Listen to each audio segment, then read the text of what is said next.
Olá, amigos de casa. Estamos começando mais um programa direto ao ponto aqui pela TV Zoom. Um programa que, como todos os que compõem a grade da casa, pode ser visto também pela internet, através de nossa página tvzoom.com.br, ou a qualquer hora, qualquer lugar, através do nosso aplicativo de celular.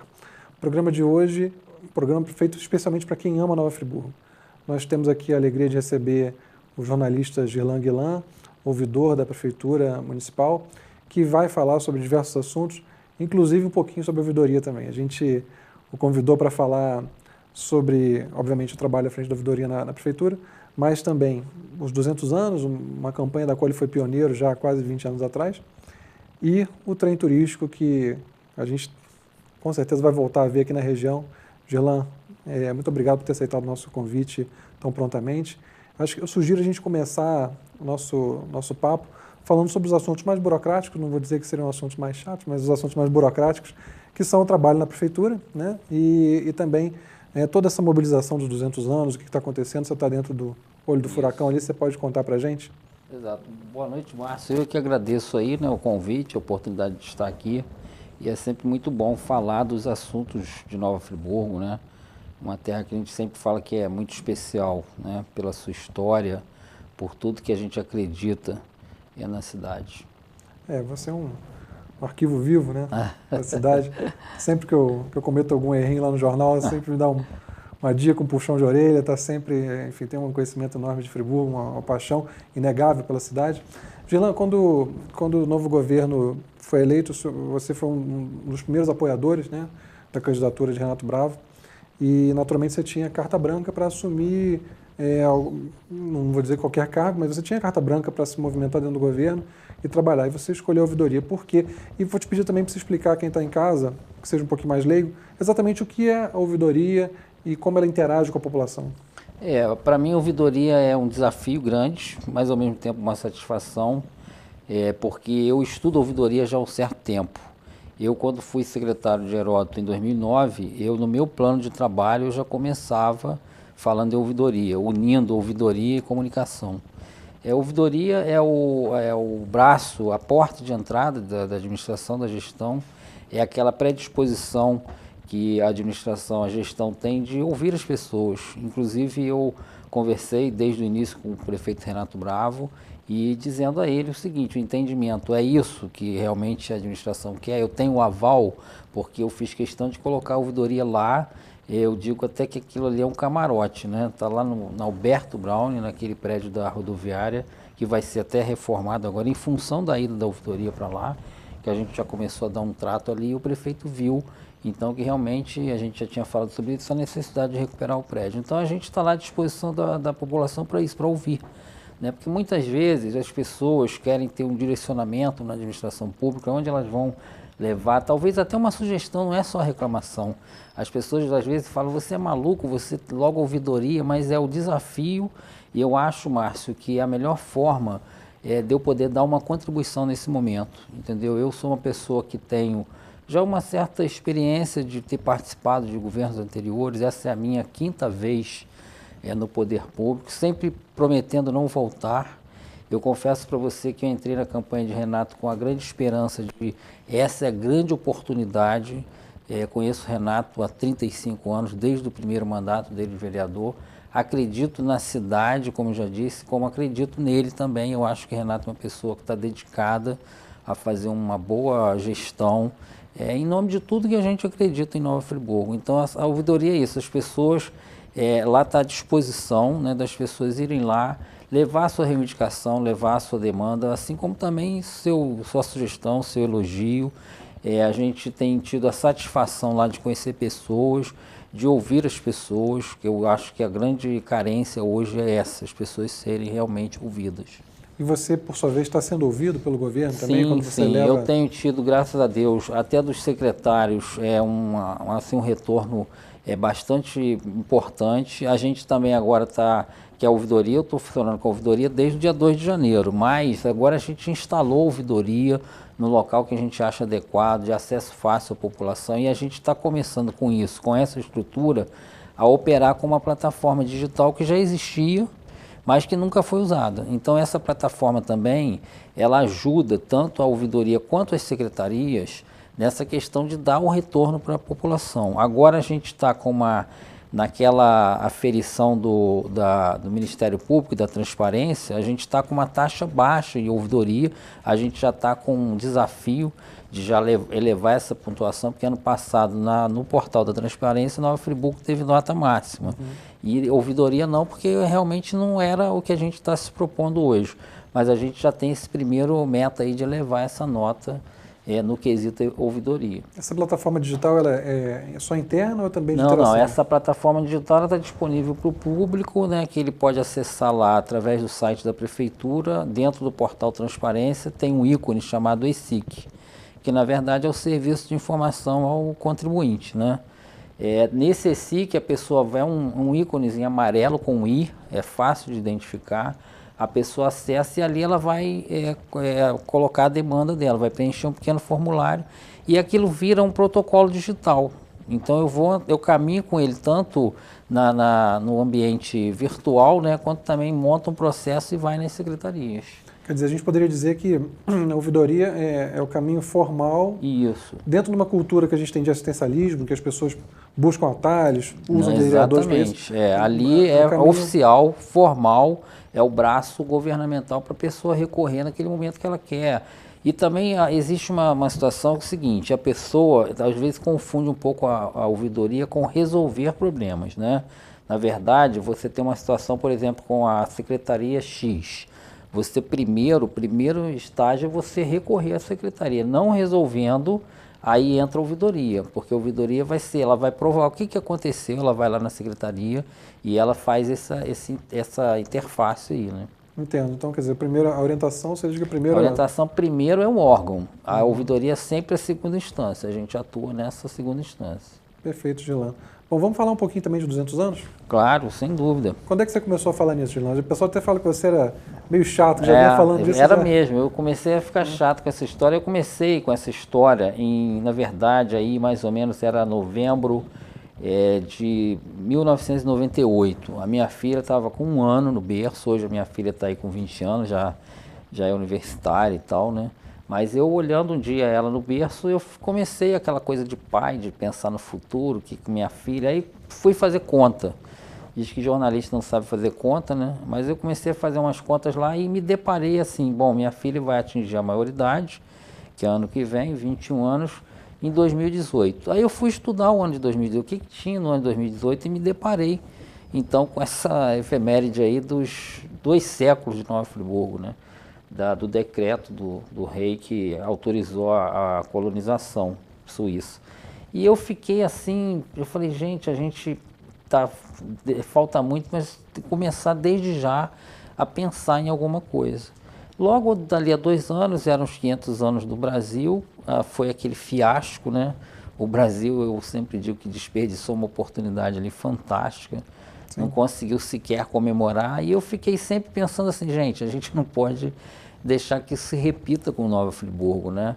Nova Friburgo perdeu a oportunidade de aproveitar essa data e fazer alguma coisa, deixar um legado, né?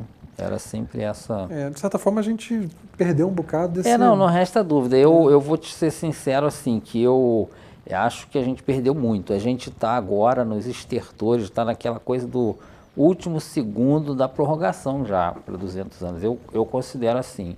Eu não foi à toa, você falou de campanha política, que eu trabalhei muito para a eleição de Renato pensando nisso. Porque eu acho até hoje que daquele quadro ali, o único que tinha um perfil assim para abraçar isso é Renato.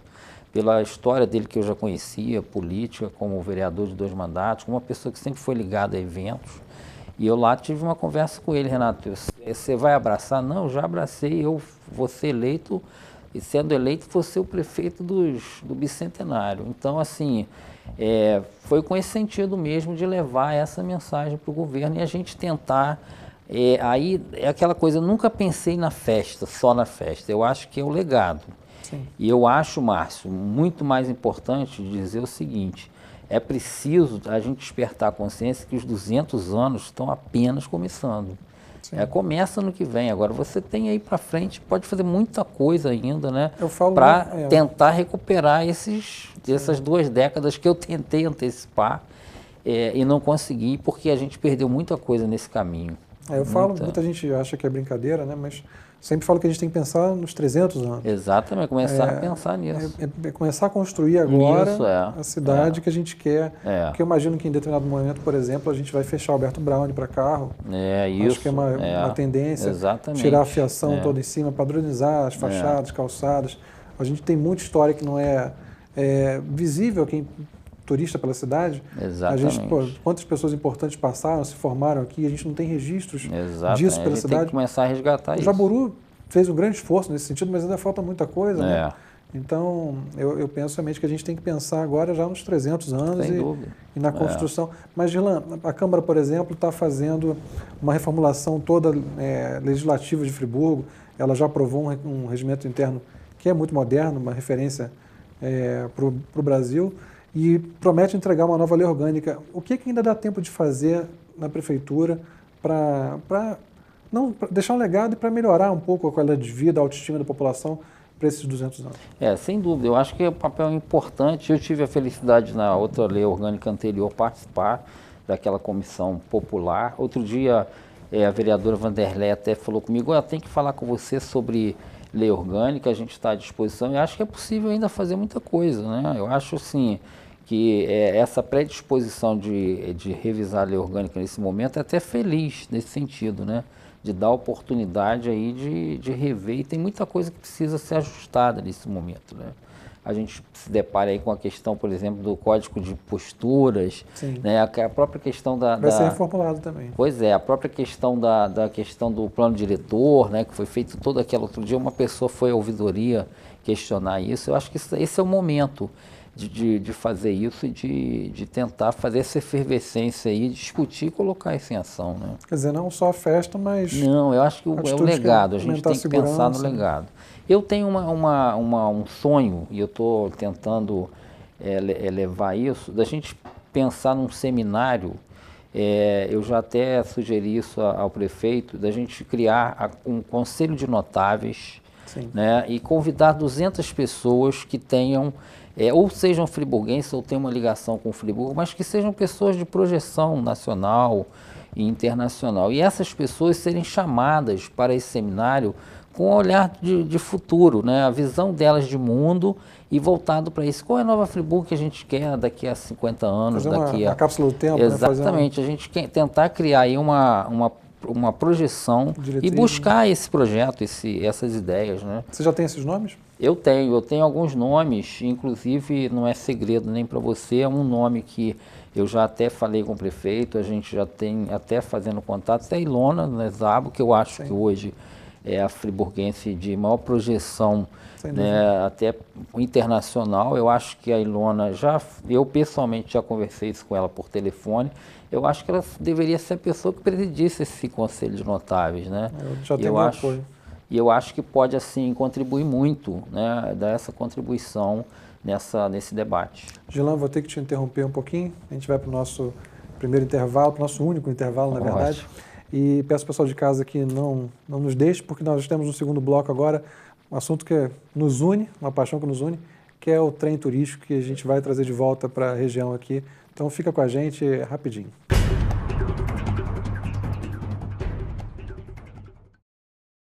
Para baixar o aplicativo da TV Zoom, entre na Google Play se o seu dispositivo for Android ou na App Store se você estiver usando o iOS. No campo de busca, digite TV Zoom e ache o nosso ícone. Clique no botão para baixar e aguarde a instalação. Pronto! O seu aplicativo TV Zoom já está pronto para você usar. Abra o aplicativo e veja o ícone ao vivo. Clicando nele, você assiste a nossa programação em tempo real, em qualquer lugar, 24 horas por dia. No ícone Vídeos, você assiste matérias do Zoom TV Jornal e programas exibidos durante a semana. Em Notícias, você confere informações sobre o mundo, Brasil e Nova Friburgo. E no botão Envie, você pode nos enviar fotos e vídeos diretamente do seu celular ou tablet. Baixe agora e descubra muito mais opções no seu aplicativo TV Zoom.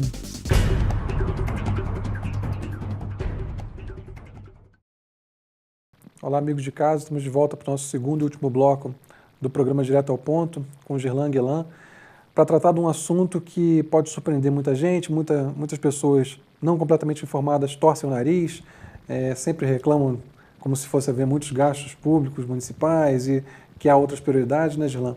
Mas é um assunto que nos une, que estreitou nossos laços, É verdade. Que é o retorno do trem, nesse primeiro momento, pelo menos um trem turístico, a região, não exatamente a Nova Friburgo, mas a proximidade. Gerlan, o trem vai voltar? Vai voltar. Eu sou, se Deus quiser, eu acredito muito nisso, nessa possibilidade. Vocês têm acompanhado, a gente criou aquele grupo, um núcleo de pessoas que gostam e está aí batalhando pela preservação da memória ferroviária. O Museu do Trem está aí no contexto até, né, do legado do bicentenário. Trem para mim é uma paixão. Eu, apesar de, é até interessante que eu não vi o trem aqui, eu nasci no ano seguinte ao fim da passagem da ferrovia por aqui, mas como curioso, como pesquisador da história, sempre vi o trem foi um divisor de águas no desenvolvimento de Nova Friburgo. Só você imaginar que há quase 150 anos o Barão fazia uma ferrovia a braço de escravos, né, já na enxada, serra acima, um negócio assim, uma obra monumental. E a gente não achar que é possível fazer um trecho turístico hoje, assim, é perfeitamente possível. Eu sou um defensor disso e a gente, se Deus quiser, assim, acho que está num caminho, num trilho, né? Está colocando o trem nos trilhos aí de forma bastante positiva. Eu acredito muito. E essa história das pessoas acharem que não é possível, vai gastar dinheiro com isso e enquanto tem outras prioridades, a gente tem que saber separar as coisas e com aquele olhar de futuro, né? Uma visão de futuro, porque é o que eu falei agora há pouco. Da mesma forma que o trem foi um divisor lá atrás, né? Há 140 e tantos anos, eu acho que ele vai ser hoje de novo na questão turística, porque na hora que você tiver um trem aqui na região, né, de Nova Friburgo, que vai atrair turista para cá, isso vai fazer de Friburgo, vai ter um diferencial aí no turismo, né? Eu acredito muito nisso. Então, a gente teve agora a felicidade de um contato recente, até o prefeito esteve, né, em Brasília com o Sérgio Baptista Pires, que é da ANTT, que é friburguense. Ele tomou conhecimento do nosso grupo através de uma matéria da Voz da Serra, através de um amigo comum, que é o Roberto Silveira, né? Matéria que eu fiz, né? Essa, exatamente, matéria sua lá sobre o núcleo, né? Sobre o nosso grupo. E ele logo entrou em contato e me escreveu dizendo o seguinte: eu andei no trem em Nova Friburgo e o meu sonho é andar de novo. Que legal. Então, assim, a gente fica muito feliz com essa, até eu costumo dizer assim, tudo está conspirando a favor, né? Uma conspiração favorável aí. E eu não tenho dúvidas que é uma coisa que eu acho que eu vejo cada vez mais possível acontecer. Então vamos explicar para quem está em casa.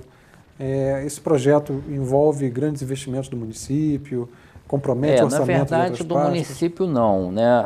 A questão de você ter um investidor para isso, e não é difícil nos dias de hoje isso.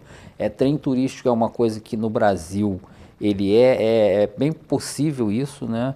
Eu me lembro até... Há vários exemplos, né? Há vários exemplos na Copa do Mundo. O Wordley, que é pesquisador ferroviário, está com a gente lá, ele fala muito isso. Na Copa do Mundo, os turistas europeus, sobretudo, eles queriam saber onde tinha trem, porque eles queriam vir, mas queriam andar de trem também. Que a Europa, né, o trem é... Então, assim, isso tem um potencial incrível e tem investidores para isso. Então, é claro que não se vai pensar em dinheiro público, municipal, muito menos para isso.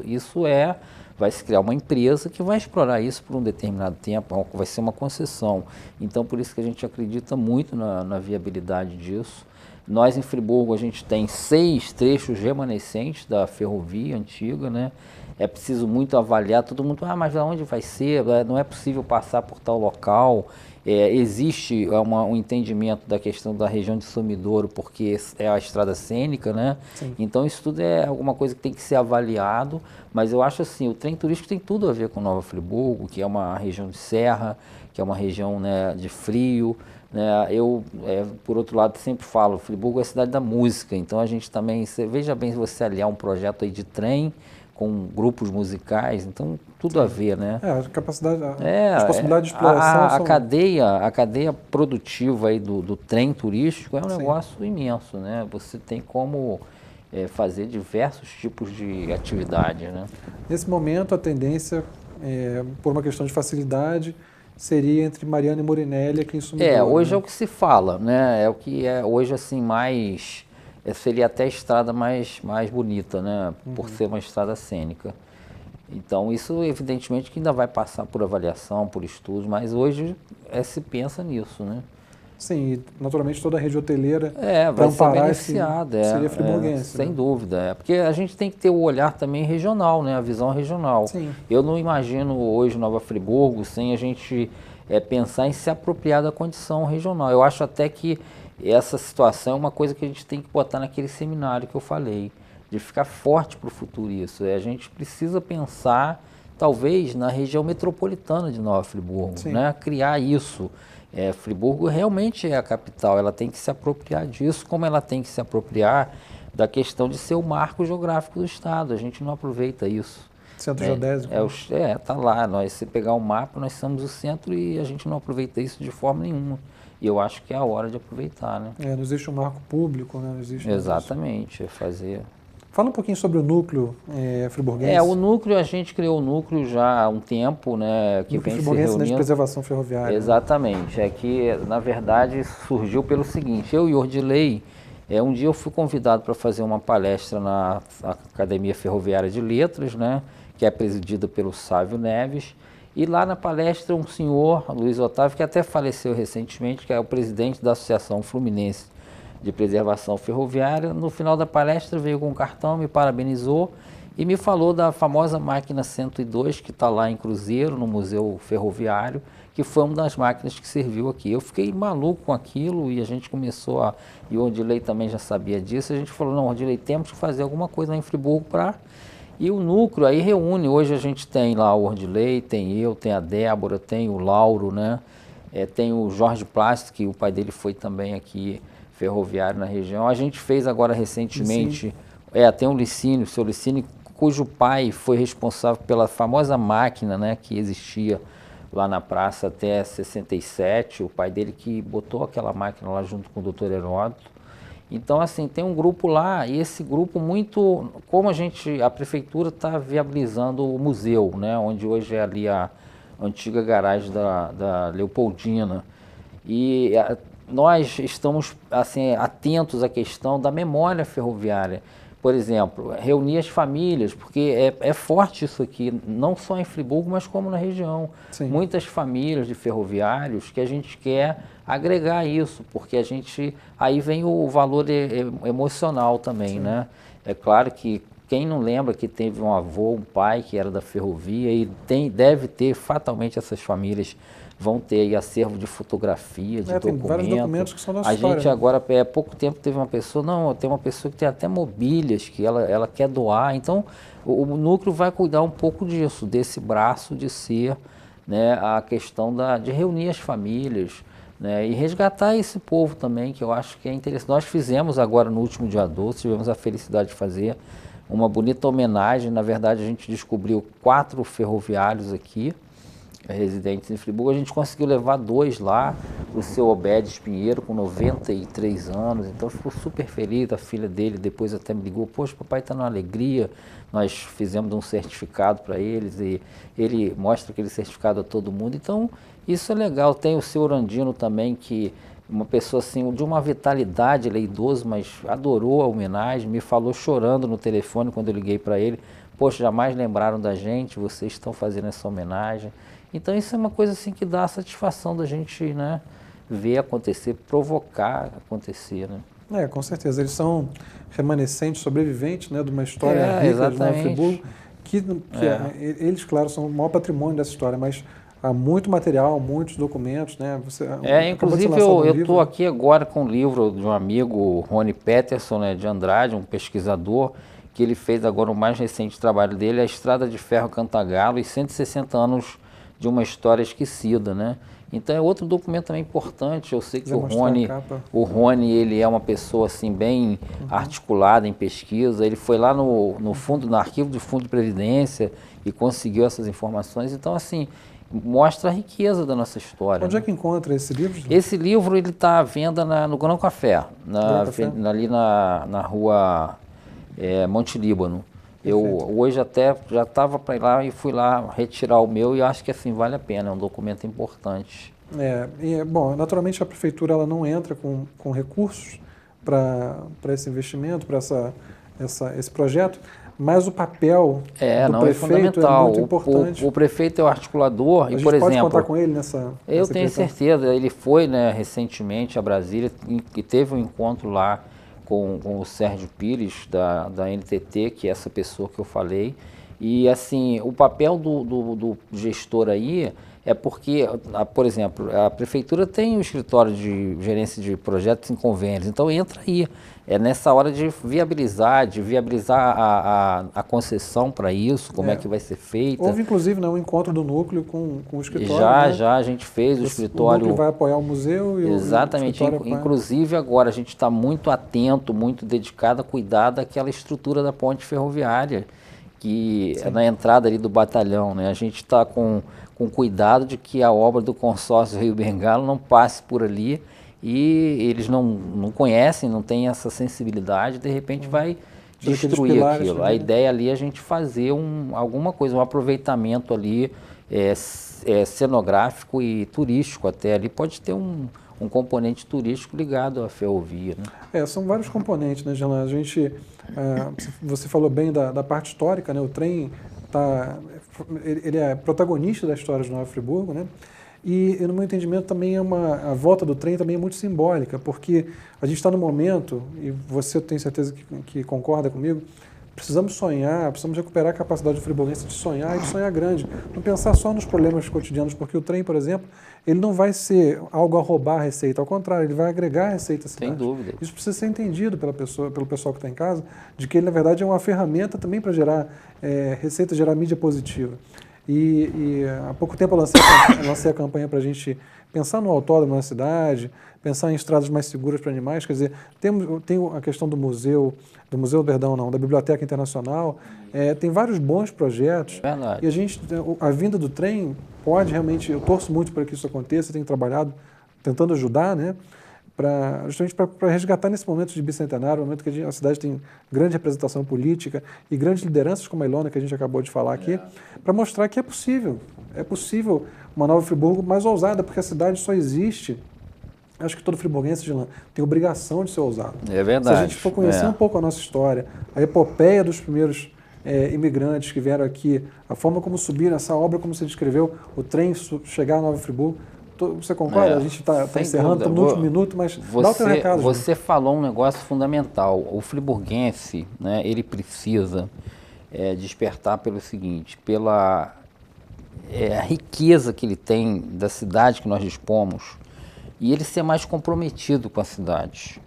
O friburguense não é muito comprometido, ele tem que ser mais. Ele tem que pegar essas coisas e ver a beleza e a importância de você brigar por determinadas causas, né? Sim. A gente tem uma cidade ainda que a gente pode fazer dela ainda melhor, né? Ela tem uma condição melhor. A Friburgo tem, se você olhar, eu estava olhando o desfile de 16 de maio, se você olhar a multiplicidade que a gente tem em Friburgo, né? É um negócio impressionante. Então a gente tem que tentar pegar essas coisas todas e relevarem ela, fazer disso uma coisa, né? Eu acho que esse é o papel. E você falou assim, é o que eu tenho para dizer, Friburgo, mais do que merece isso, nós merecemos isso enquanto friburguenses, enquanto assim, eu acho que é o retorno que cada um de nós que está passando aqui nesse momento agora pode deixar, né? Por isso que eu falo sempre assim, eu procuro fazer da minha atuação em qualquer lugar que eu esteja, algo que sempre eu vou olhar para a cidade, o que eu vou conseguir deixar para a cidade, né? Perfeito, Gelan, eu vou ter que, infelizmente, encerrar nosso papo, nosso tempo acabou, mas tenho certeza que o pessoal de casa curtiu, já te convido de antemão para quando a gente tiver novidades nessas frentes todas, você voltar aqui e contar para a gente. Espero que vocês aí de casa tenham gostado tanto quanto a gente gostou desse papo e semana que vem a gente está de volta com mais um programa Direto ao Ponto. Muito obrigado pela companhia.